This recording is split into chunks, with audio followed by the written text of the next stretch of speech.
When you record in the cloud, it goes to YouTube, no? No, it's just if you have a cloud storage like iCloud, so Got it, your own drive. right. That's ridiculous. So we don't have a quorum for this meeting. But we're gonna proceed for informational purposes. There's nothing on the agenda that requires any vote. It's only an informational meeting, but we're still gonna go ahead and record it per the open meetings law. Okay, so we have two primary topics. The first one, I think, is the investment guidelines, or is it a GASB? Let's do GASB. Okay, the first is the very exciting topic of GASB, which is Government Accounting Standards Board. Right. So last year, we implemented GASB 87, which was accounting for the leases that we have. They had to meet certain requirements. They had to be, well, I'll talk about how the ones that were excluded. Anyone where you could mutually cancel the lease was excluded. Anything that was less than 1 year was excluded. There had to be an exchange of value, so things like the Intrepid, Little Island, that was excluded also. And they, anything that had entirely variable rate payments was excluded, By excluded in what? not included in this. In the GASB The GASB requirements. note. Okay. Right. And so our disclosure was affected, the quantifications of our lease receivables and deferred inflows of resources was affected also. And all that is set forth in our financials. There's a note that describes GASB 87, the adjustments were all there. This year, there's two more that we have to implement. One of them is called GASB 94, which is public-private partnerships. So it's looking at things where there are leases that previously were in the GASB 87 bucket and seeing which ones now get pulled out and put into the GASB 94 bucket. Net, it will not affect the numbers because you still do the same calculation on both. But it will take our GASB 87 and specifically we'll be peeling off the ones that you would guess, Chelsea Piers and Pier 57. Pier 57. But Kim, could you explain what the intent, this is a bad fit for Hudson River Parks circumstances, and we are nonetheless required to do this. Good practices accounting standard because of our nature, but could you explain the intent of each of them, please, maybe the one last year first? It's, you create a receivable for the underlying asset.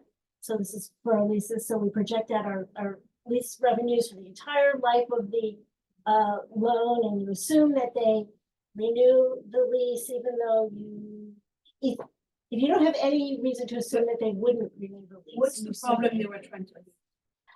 Disclosure, uniform disclosure So of the entire life. So for other companies who can raise money, like this is basically to, like, if you're on a landlord side, you can like record all your assets, like long-term commitment from the tenants on your balance sheet as asset and raise money against it. So it's basically for that purpose on the landlord side. But if you are a tenant, then you have to record your liability, future liability, so people can see what you actually committed to instead of just expenses month by month or year by year. So you are putting the data commitment on balance sheet.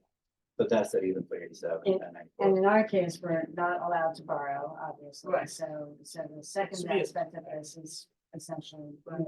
And then the first aspect of it, the result, if you look at our audited financials last year, is a crazy high number that looks at the life duration of the Chelsea Piers lease, the Pier 57 lease, et cetera. But in reality, we don't get to capture year 49 until year 49 happens. But if we were allowed to borrow or Yeah, that would be bond or valuable. things like Right. that, it would have a value. Sorry. Hello, we're talking about Sorry. your favorite topic, GASB, Jeff. So Awesome. we have Olivia, Arno, and Pranala on the being recorded. And what's the second one? So the second one is 96, which is the SBIT as they're called, subscription-based IT arrangements. And you basically do the same calculation on those. Because the idea is that you would be renewing them or locked into something long-term. And so they, again, want that obligation to show up on your balance sheet for both sides. For us would be having leases would be the less this time, not the lessor. For the others were the lessor. The good news is we don't think that anything's gonna end up falling into that category for us. We're doing the inventory of all our subscriptions now. And we don't think it's gonna end up in materiality. Materiality test, so that's where we are. So basically, the bottom line, Jeff, what you missed is that a new GASB from this year that relates to public-private partnerships will end up with the result that 2 of our long-term leases, 57 and Chelsea Field, will move from last year's GASB into the new public-private partnerships GASB, both reporting future hypothetical earnings from annual lease revenue, and none of it having an actual meaningful impact on our real life budget or ability to spend or otherwise. The same calculations apply no matter which bucket it fits into, so there'll be no negative impact on the numbers that we report. So this is really just for this is the Joint Finance Audit Committee, so this is a disclosure thing for you, that we are working on this and that the audited financial statements that you will see in June. And we can talk about it at cocktail parties. Yeah, of course. That's why I joined the election. Did you I- guys, I- did you guys I don't know think it's about taking that? notes. All for you up to your local insomniac. Let's go on. Can I next. just, on the clarification, so for the balance sheet on the audited financial statements at the end of the year, it will still show an extreme sort of Yes, Right, difference because that 49-year collection. Got it. Okay. but we can't use. Right, That right. cannot be used as Exactly. collateral Yep. for and we anything. actually called it out separately in the lines. Yeah, We've last seen year, what you know, was trying to in do. sort of disbelief, and because we're always trying to explain that we are not You don't have that voting. cash. We worked carefully on a note that tried to explain Explain. what this was and wasn't.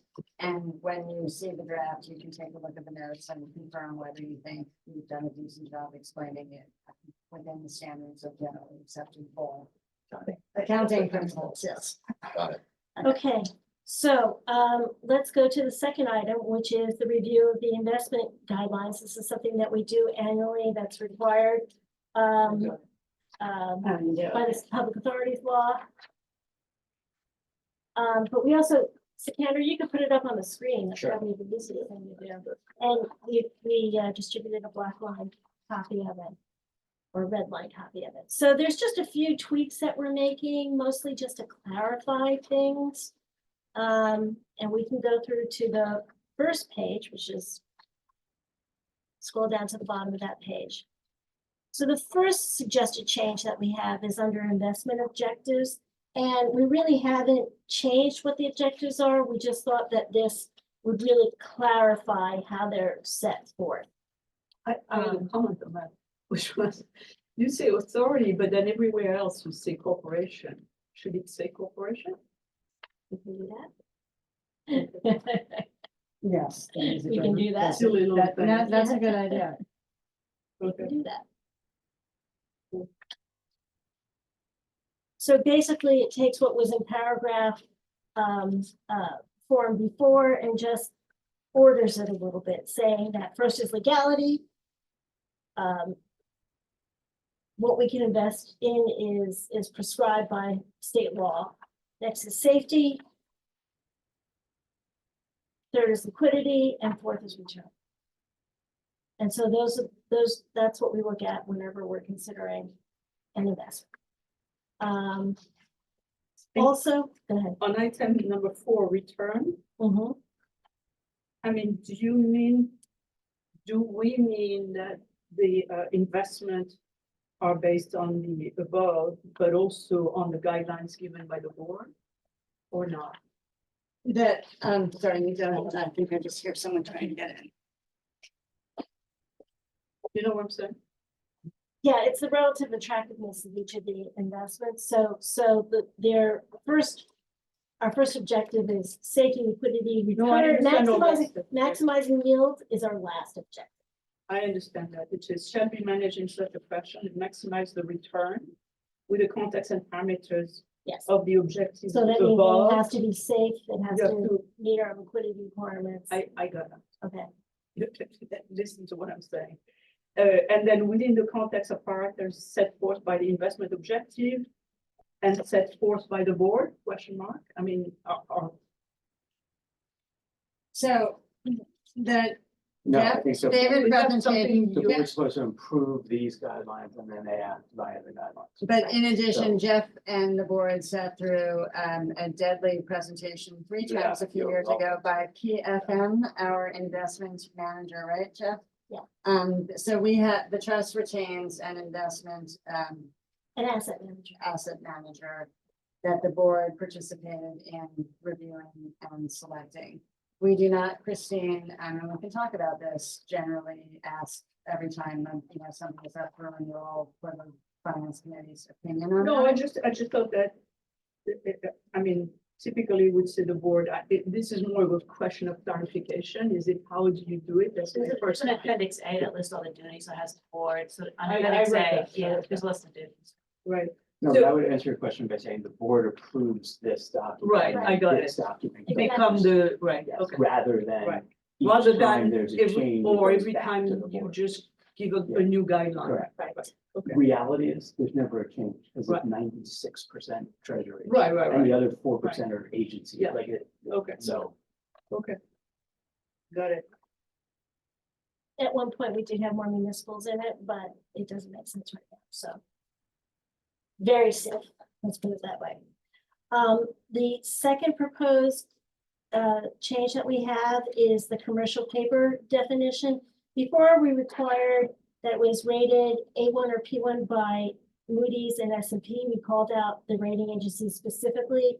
Really, the state requirement is that it has to have the highest rating by 2 of the approved rating agencies by the Office of the State Controller. And there So, are 3 currently approved, right? yeah, there are 3. Which maybe is. Moody's and S&P. As a matter of fact, trivia. The state itself does not have a Moody's rating, so that would preclude us from buying Moody's bonds if we had this in here. So we're conforming with what the state regulations are. We're still staying in the top tier. And tier 1 means A1 plus or A1 by S&P, B1 by Moody's, and F1 by Fitch. Top rating. So that's that. Then we go to the other suggested changes are in Appendix A. So before that, I just had another clarification, because why do we have, do we have any repo agreement, with purchase agreements? We have not invested in repos at all, but it is a permitted investment under the state guidelines. So we We have basically existing law. mirror I see. what the Got state it. guidelines say. We have been extraordinarily conservative. We've had treasuries, we had federal agencies. I'm we good, had- I'm Okay, good. So it's- But if the board, I mean, this is something where if you wanted to tell us under no circumstances ever, yeah, we could remove it, repo. I mean, if you wanted to do that. I, Otherwise, I would say that generally the good practice should be that on at least an annual basis, likely this meeting, since we go to the board with this in we January. review the Chris, investment. that you would generally discuss it, how do we invest, what do we invest let in? me say right now, the 4 buckets have been treasuries, federal agencies, CP, tier 1 CP, and municipals. And the types of municipals that we can buy are dictated by the state law, state investment law. So I defer to the chair about the repo. We don't have to make a chance now, it's just an unusual, for me, an unusual step. And we have never gone there. Yeah. Investing in commercial paper Right. was actually something radical for us, but Yeah. we did that when all the interest rates were at 10 to 12 basis points. And we could get 20, and then it was only only very, very high grade commercial paper and very, very diversified, so. And it only amounted to like 15% portfolio, so. Okay, And so in 5.3, I had a note about rendering investment advice. I don't know whether I missed it or not, but it's not clear to me where we say we should, how we supervise and audit the investment. Generally speaking, I don't know that it says that anywhere. I don't think it says that. Right. I think that's a separate conversation that perhaps we have, Right. I think we should, have it. right, we I- should have something like that. Yeah, perhaps when they, when they audited, when that Yeah. committee's meeting or something. yes, so we can provide you with copies of our investment portfolio whenever you ask. That we do present a final report every year to the board. As we're doing our financials, and that's prepared also, and that gets filed with as part of Paris reporting. So that is all there, The last monthly report from PFM to this. and I can do that. I can do that. Yeah. That seems like, I I have the think as one soon that as you was see in last that, year. your questions will be. Answered, that's a I'm fine, sure- a I'm fine sure start, yes. okay, Like, don't create it like it exists, Right. just show, not just what we have, but how they report it. This kind of stuff.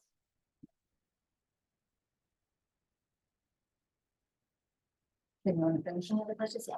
Okay, then we go to appendix A. Small tweaks there again now. Previously, it said that both the president and the CFO were signatories. Well, we don't sign anything when we execute by themselves. What we do is we authorize PFM to execute the trades on our behalf. So that's been changed, that the CFO, and the practice has been that I've been the one who's been initiating all of our trades in writing, in consultation with the VP of Finance, Sikander. And we're adding that the president and CEO will do that in my absence now. Before it was unclear. We realize that the term signatory implies that I am actually signing off on each one, when in reality I am not. However, we need a backup in case Kim is on vacation or something else like that, so it's our attempt to clarify the actual practice. And just so everybody understands, we're not buying and selling constantly within this portfolio. We invest in fixed income securities, we hold them to maturity, and then we reinvest when they're matured. But since we're not We allowed have to to. borrow, Right. the timing of, cash needs is really the only investment decision. Right? Exactly. Yes, How long to go out. so for example, in progress right now, Kim read the two extraordinary payments that the trust received this year, the Amtrak Tunnel and the Chelsea Piers. I agreed that we should take those out of our single bank account and put into this investment portfolio. so that's the CFO making that decision, right? The But how CFO much- recommended that to me, Right. and I agree And that you that agree is to correct. it. And so what's the ratio we have right now? In pure cash versus investment? That can vary significantly, and Jeff has a long haul perspective on that, that's just Kim, but there are times where we are fronting a huge amount of cash outlay that this state will No, I was reimburse just us asking for. now. I was just asking as a point of reference. So in Yes, capital one, we right. have around 50 million in cash, but all that money is also in the interest, and most of it is earning like 3% in all the capital one account, which is not part of this investment portfolio. Except for 7 million that we keep in compensating balance account, which take care of all the fees and everything, so that is the only dollar amount which doesn't earn anything. And the rest of the cash is with BNY, and which is part of the portfolio we have, like you buy treasuries, bonds, and Right. commercial paper from that, and that's around. It will be in the report, I can send you the report, it's a large number, it's part of our cash. For the two. Right, the whole investment, right, Yeah. the investment bucket. Right. Okay, I just. But just for Right. perspective, because I don't think we've talked to you about this, so. We, the state capital money for 397, for example, the trust fronts those bills and then we submit a bill to the state. Reimbursement. And so there's a substantial cash flow sometimes. And then when we have more construction rather than less, we keep more cash on. Got it. And even something like our insurance bill, which is their liability insurance, which is over 5 million, you front that and then get it back over time. Then the last week is removing written authorization coming from 2 people, and one of them is the executive vice president, that's Noreen's old position, doesn't exist like that anymore, so we've removed that. And that's it, so it's 2 of the 3. Presidencies are removed. All very straightforward. So Chris, this will be on the agenda for the June board, right? Yeah, That's a vote it'll be of the consent agenda. We've been doing it, it's pretty minor edits. Yeah. It's consent agenda, but Don't you guys go want through to talk about it some more? Do not go through that. Put it in the consent agenda, please. Sorry, we have committees. Very straightforward. You just got nominated.